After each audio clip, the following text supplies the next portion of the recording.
Okay, so I'm Ryan Mastro, and I'm a lieutenant here at the Schenectady Police Department and one of their spokesmen. We're going to be going over an event that happened yesterday, which was a shooting on North End Drive. It happened last night around 7:15 p.m. Our officers responded to the report of an altercation that was called in by a neighbor in the area. As the officers arrived on the scene, they were making their way to the address itself and could hear a female scream from an upstairs apartment. It's a multi-unit apartment building. She screamed from an upstairs apartment that a male upstairs had a gun. Our officers immediately attempted to enter the apartment building, or did enter a common area of the apartment building. As they were ascending the stairs in the apartment building, they heard one gunshot, followed shortly thereafter by a second gunshot. Our officers attempted to force entry into the apartment itself, and as they were doing so, they were met by a female who was suffering from a gunshot wound to her arm in her chest area. Those officers, several officers, assisted the female, got her out of the apartment into safety, and then began to render first aid to her. Other officers that were on scene at the time entered the apartment, where they located a second gunshot victim. It was a male suffering from a self-inflicted gunshot wound to the head. That male was deceased on scene. The officers then cleared the remainder of the apartment. There was only a dog inside the apartment at the time. The dog is okay. The male was again pronounced deceased, and the female is receiving treatment at a local hospital. She's believed to be in stable condition at this time. It's still a very open and active investigation. We're still relatively early, less than 24 hours into it. But at this time, we believe is that this was a domestic incident between a husband and wife, and that he shot the female. She fled to safety as officers were coming up, and he then shot himself as officers were entering the apartment. If anyone has questions, I'd be happy to answer. Any questions in regards to the incident? You guys, officers responded from a 911 call? There was a 911 call from a neighbor in the area. What was the nature of that call? Did they hear shouting or previous gunshots? I believe it was for shouting. It sounded to be a fight or a shouting match upstairs. So as officers approached the building, again, this was a building that had multiple units in it, they could hear a female call out from an upstairs apartment that a male upstairs had a gun. Is the woman who screamed the same woman who was hurt? Yes. Okay. And then, have you guys responded to this address before? It's part of the investigation. I don't have that information right now, but we're looking into that right now. Does the deceased man have any prior record? It's another part of the investigation. So that's a lot of those components of the investigation are coming. Detectives are actually working on those right now, and hopefully we'll be able to update you on that as well. And you believe it was a murder-suicide attempt? He shot her with intent to kill and then shot himself?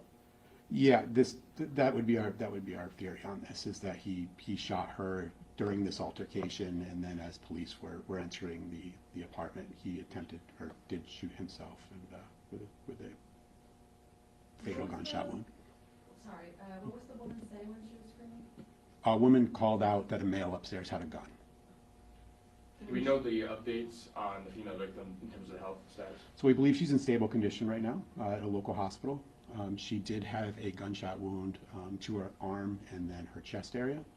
Part of the investigation right now is to, how there's two wounds there. It appears that it possibly was one gunshot that penetrated both. When you say stable condition, do you mean did she go through surgery first at all? I don't have an update on what she's gone through at this time. She was conscious when we arrived. She was able to help ambulate and get away from the scene with officers. They got her downstairs and rushed her away from that area at that time, where several of the officers that were on scene were able to apply a tourniquet and attempt first aid on her while other officers were entering the building. And then did she have any defense wounds on her by chance? It's part of the investigation. We do know that she was struck in her arm, and then the projectile also struck her in the torso. So that's what I'm thinking, is the arm, was it to try and protect herself? We would have to talk to her. That'll be part of the investigation, is to see how those injuries occurred, but we do know that that's where her injuries are at this time. Do you know how long the altercation lasted between the husband and wife before? I don't at this time, but it was, officers responded, to the call for service, which was, again, a neighbor calling for a loud argument that was going on in that area. Could you please describe the firearm and the status of it? Was it legally owned? The ownership would be part of the investigation. I believe it was a long gun. I believe it was possibly a shotgun. Wow. And then the road, North End Drive, is it still closed for the investigation? I believe most of it is opened up. The scene has probably become much smaller. If it's still a crime scene, I'm assuming we still have officers there. At this time, they were there overnight. We had a good portion of that area shut down for last night. The crime scene was pretty expansive, going all the way out towards where Van Branken Road is in that area as well. And so that's probably become much smaller now, and the traffic is passable in that area. Were there any drugs present on scene? It would be part of the investigation. I actually don't know that. There's no reason to believe there's a third person involved. You think it was just between these two and that there's no other suspects that are at large? No. We were pretty confident last night that this was a isolated incident between two individuals that knew one another, and that was important. And even in the initial press release, without being able to go into the details of the relationship, to say that we didn't believe that there was any additional threat to the public. That's the revitalized Yates project area, right? It is between Anthony Street and Van Branken, so it's a smaller area. It's not on the same side of the road as Yates. It's actually on the opposite end, more toward what the riverside would be. Okay. You know, you mentioned that there were no other prior calls to that area. What about that residence itself?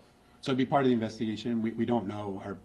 Our officers are probably, I'm sure they have looked at, how much contact we've had with these individuals, but I don't have that information right now. Unrelated necessarily to this case, what kind of a neighborhood are we looking at here? What's the vibe there? It's a relatively quiet community. It is a street that is kind of isolated. It's a street that connects to pretty quiet areas of our city. And so it's a relatively new apartment complex there, and a street that was relatively new to us as well. And I had a thought. I think I lost it. Somebody go. I'll think of it. Did you say whether these two had been residents for a while? Those are the types of things, after we've now determined what happened, these are the types of things that we start to look back at to see what the history is there. So I don't have that information right now. Do we know how long the husband and wife were married for? I don't. No, I'm sorry. Or the age of the victim, do we know that? So the age, we wouldn't be identifying the victim. In this case, we believe the suspect is the deceased, and so we are identifying him. We won't, as standard practice, identify the victim of what appears to be a domestic violence incident. She was in her late 30s, I believe. He was in his 40s. Big difference between 12. Yeah. So I guess now would be a good time, though, for if you wanted to address, like, there's got to be some better way to deal with domestic situations like this, right? It doesn't always have to go like this. Yeah, absolutely. I think this is one of those things that really is something that we would like to stress in these types of incidents. These are very difficult for police officers. We, where you could put more patrols in an area, for example, or where you could kind of target areas that might be more active and have greater police patrols. Oftentimes domestic incidents occur within the household, and so for us to know about what is happening is very difficult from a proactive level. If you're in a domestic violence incident, or if you're in a relationship with domestic violence, there are lots of resources out there. The YWCA being one of the strongest ones in Schenectady County, who can provide, advocates for domestic violence here, and really are an outlet for individuals that don't know how to navigate the system. Our officers respond to domestic incidents on a regular basis. New York State has laws to protect victims of domestic violence. We do have pro-arrest policies. And a pro-arrest policy essentially just means that in certain instances where certain crimes are committed, the officers act on behalf of the victim, even if the victim does not necessarily want to press charges. And the reason for that is because oftentimes victims may be too scared to go forward with something. So the pro-arrest laws really put it on officers to be the advocate for the victim and really take that responsibility on themselves. I have one off-topic question. Sure. If that's okay. People still love to hear about Lavender. Sure. Any update on the dog? So we had a chance to meet with her yesterday. It was a really great opportunity to see how far she's come. She looks to be in great shape. I know that she's getting great care through Mohawk Hudson. We were really happy to see how energized she was. As much as she is, I think her natural demeanor is to be pretty mellow. So it was pretty nice to just be able to spend some time with her. I think the thing that we would really want to reiterate with this case is that we were able to act on the information that we're confident in at this time. We've gotten lots, questions as to, well, we just made an arrest in regards to a misdemeanor abandonment in this case. That's what we're confident in through the investigation, but we want to stress the fact that it's an open investigation. We don't believe that we have all the information in regards to how these injuries happen, so we really want to stress to the community that this is very much an open investigation. We're still looking for tips in this case, and they can still be very helpful. We've had an outpouring of support from the community. We've had Mohawk Hudson's had an outpouring of support. So on a positive note, we were really happy to see how well she is doing and how much she's progressed in such a short amount of time with all the help that she's gotten. Of course. What time did you receive the call, and how long did it take for officers to be at the scene? I'd have to look to see. I know officers arrived right around, I believe the call came around 7:19. It was shortly thereafter, but the exact time frame I could get you. Okay, that'd be great. And then, just to get the timeline correct, she shouted out that the man had a gun, and was she shot after that? So yes, so just to kind of reiterate the timeline for you, as officers arrived, they were outside the address. There was a multi-unit address, so it has common hallways inside. They were making their way to the apartment itself, or to the unit itself that would have the apartment in it. They actually made it into the common hallway and were ascending a staircase in a common area. Okay. And as they were ascending that staircase, the officers themselves heard the first shot. Shortly thereafter, heard the second shot, and then began trying to basically get through the door by kicking through the door. Okay. As they were doing that, the female met them at the door, suffering from the wounds that she had. And she was brought down the stairs and to safety by other officers, behind them. Those officers that were attempting to get in continued into the apartment, and that's where they found the second individual who had a gunshot wound to the face. Okay, thank you. I have an off-topic too. Sure. Do you have any updates on the 2 deceased bodies found on April 2nd on Davis Terrace? So we're still waiting for toxicology on that. We have not identified those individuals. We may not identify those individuals depending on what the nature of how they passed away is determined, but we're still waiting for the results of the toxicology, and that could take a little bit of time. Okay, so no cause of death at this time? No, that's going to have to be determined through toxicology. We don't believe that there was any trauma involved in that incident, but we're still waiting to see what toxicology brings back as to, be able to tell us what happened there. You mentioned there's a dog in this case? Yes. Is the dog's okay? The dog is okay in this case. The officers were able, I think, we had an animal control officer come up as well to try to assist on the call, but in the initial moments, I think the officers were able to control the dog and make sure that there was nothing else. There was no, our officers did not fire their weapons. At that point, they were assisting the victim and then located that the individual inside had already died of a self-inflicted gunshot wound. What happened to the dog? Go to the shelter, try and reunite with the family? It would probably make sense if a family member could take control of the dog, but I don't have that information right now. It's a long shot. I understand. If there's anything else, or if you need me to reiterate anything, maybe a little better for you, whatever I can do, happy to. I guess there's a hallway or other residents, other apartments, so there's nothing that spilled out into the hallway, or no residents that got in the way of it or anything? No, in this case, I think the closest thing to that would be that the individual, the female that was shot in the course of this, came outside, and that's where she met officers, where they continued to get her outside of the building and outside into the street where they could begin to render aid to her. Can the residents who live in that apartment building still live their homes during this investigation? I believe so. I believe, again, none of the other apartments were affected by this incident other than kind of what I've explained, so I believe that the other residents are allowed back in there. They wouldn't be within the scene itself. How many officers responded to this?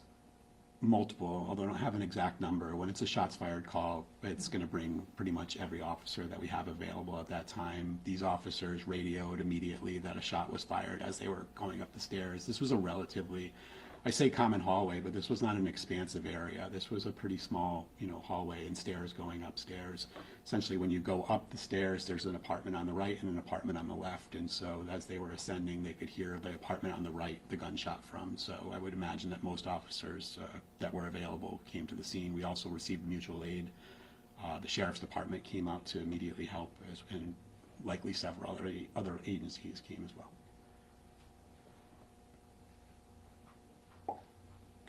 Good? Okay. Thanks, Vic. Thank you. Thank you. And you guys have, I don't think I gave the suspect's name, but you guys have that in the press release, so. It was on the paper, right? Yeah, it's on there.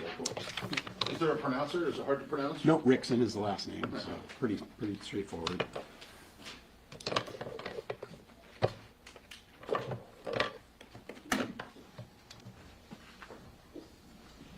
It's always the thing that gets us is they send a press release with this name. Yeah. I don't even know how I'm supposed to look at this word. Donald Rickson.